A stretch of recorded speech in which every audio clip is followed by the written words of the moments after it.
Hey everybody, I'm John Reffett and welcome, well I can't say welcome back to the shop because we're out on the water today. I know it's been a while since I've posted anything about rod building or anything like that, but had some life issues to work out, but I'd like to get back into it now. Throw some more things into it, not just rod building. That gets a little boring if you're not into it. Got into making some baits, still doing the rod building thing, and I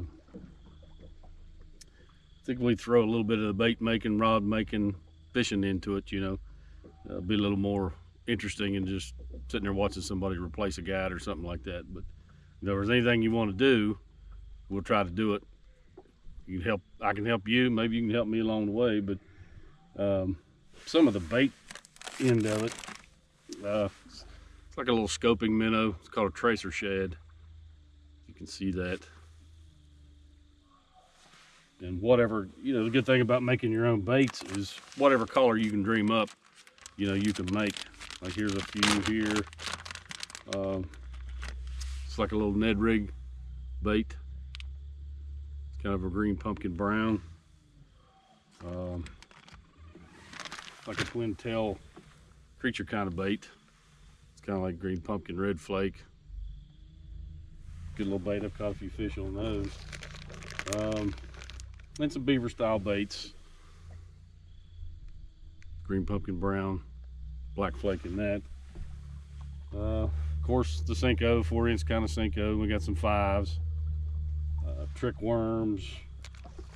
We've got this little crawl bait here. Caught a few of those today. Got a few on it today. And we've got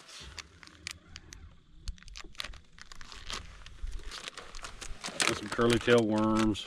There's like a June bug in the 4-inch Senko.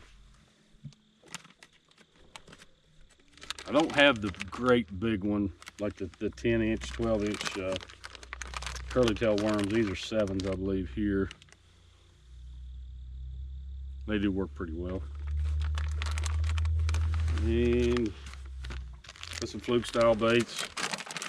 A lot of you guys like those. It's a 5-inch fluke. And anything else I didn't mention here?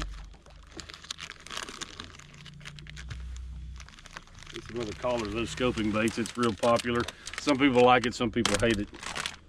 It's just another tool in the toolbox. Just because you have it doesn't necessarily mean you're gonna run out and catch them.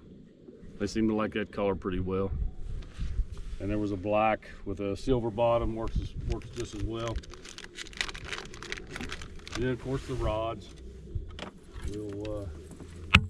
This happens to be a 7/6 rod I built for crankbaits. So we're still going to do that. But a lot of other things that, talk about anything fishing, boats, rods, reels, line, lures, you name it, we'll try to do it, make it a little more interesting, have a little fun along the way.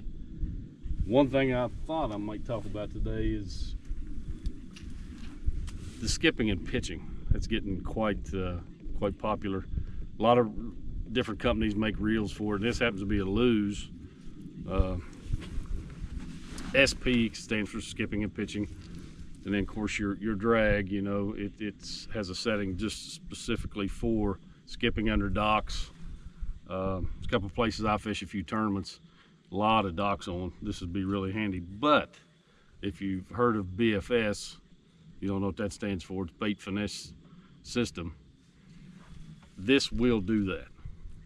There's a lot of videos out there, and a lot of people say that it's not designed to do that, but it will. Due to the spool, it's a very shallow spool. I think it holds 40 yards maybe of 17, 15-pound fluorocarbon, which a lot of guys use. But the spool is so light, and once you get everything adjusted, you can throw that. As you can see, this is a Megabass Karashi bait, like a little slash bait.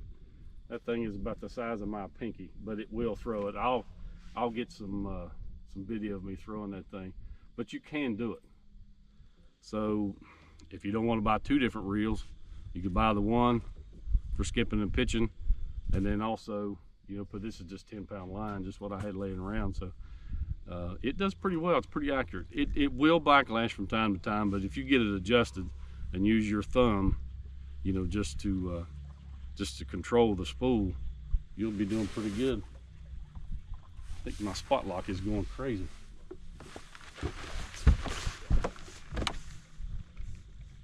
Yeah, getting a little wind. It's messing with it a little bit. There we go. I think he's on the right track now. So, yeah, try to revive the channel a little bit and do a lot of different things in it, not just the rod making end of it. So, thought I'd do a little bit on the water today while we're out fishing. Raining a little bit earlier, but it's finally calmed down a little bit now. Hasn't been a great day. I caught about 10 smaller fish. This lake, I've since moved to Kentucky, so this Grayson Lake is pretty close to me, so I can get there within about 45 minutes. And you can't keep anything 12 to 15 inch.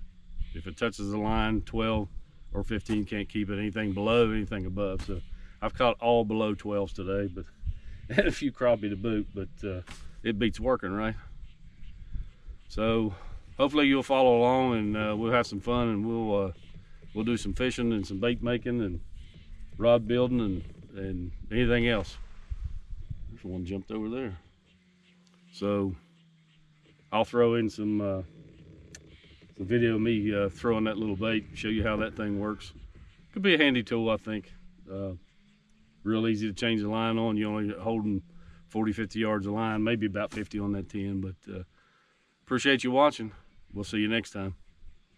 So we've got the Lew's SP here. Told you I'd show you a little bit of throwing this little bait.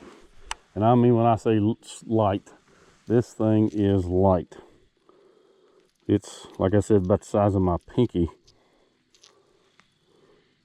So I don't know how many grams it weighs. I do know the reel, I don't think I mentioned it, was about 6 ounces. So it's really light, and this happens to be a 6'9", medium power, moderate fast. A little heavy for this. Normally BFS, you're looking at light, medium light kind of stuff. You know, 6-8 pound line, whatever you like. But like I said, this thing will cast this, and you can be fairly accurate with it and get a little bit of distance if you can see that. But you're going to have to use your thumb, you know, keep it from backlashing. So if you tighten your drag here, be sure that you loosen the tension, or vice versa, however you want to do it. So, I mean, that's 20-yard cast probably on that little bait. So that does pretty good for something that's not designed to do that. I think Lew's might have designed a BFS reel and didn't even realize it.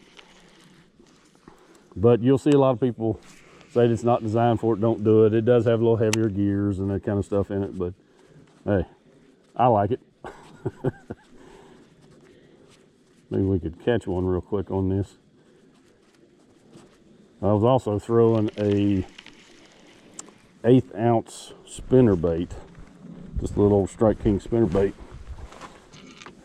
It was throwing that little dude pretty well.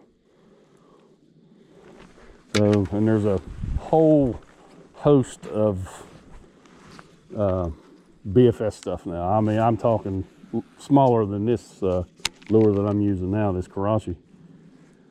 So if you want to get into that and also have a skipping and pitching reel, well, this might be for you. Just have to switch rods and line, but save you some money, because these things aren't cheap. Some of those BFS, I think the Shimano Corrado, I was in the neighborhood of $235, something like that, and then they just go up from there, because all of this stuff has just got terribly expensive.